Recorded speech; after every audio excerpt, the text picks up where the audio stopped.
Patuloy sa ating mga balita. Pumalo na sa 154 pesos hanggang 155 pesos ang presyo ng kada litro ng diesel. 104 pesos naman sa gasolina at 105 pesos sa kerosene sa ilang fuel station sa Cotabato City ngayong araw.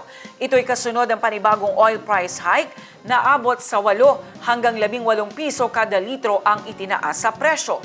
Ang News Now sa report. Panibagong pasanin na naman sa mga driver ng pampasaherong sasakyan ang panibagong oil price hike na ipinatupad ng mga kumpanya ng langis. Pumalo na sa 154 hanggang 155 ang presyo ng kada litro ng diesel, 104 ang gasolina at 105 ang kerosene sa ilang fuel station sa Cotabato City ngayong araw. Meron pa rin sir,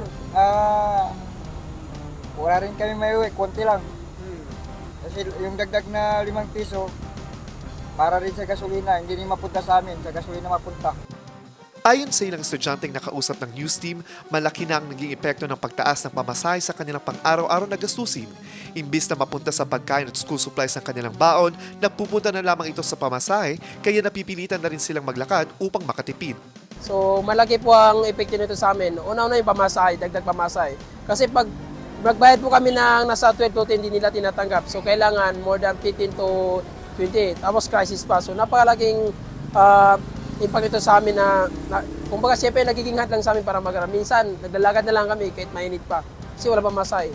Gina-sacrifice po namin yung sa food namin. Kumbaga, dahil sa taas ng presyo ng pamasahe ngayon, tinitipid namin yung mga kinakain namin, especially for sa mga mga nagbo-boarding house ngayon.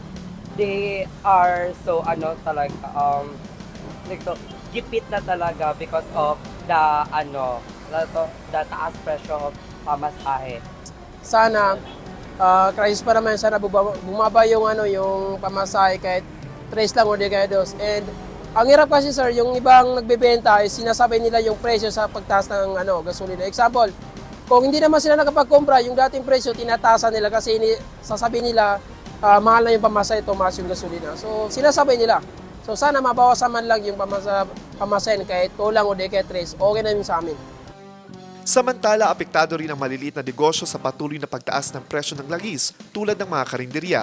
Ayon kay Tita Sweetie na halos 2 dekada nang nagbebenta, pinipili pa rin nilang huwag itaas ang presyo ng kanilang paninda.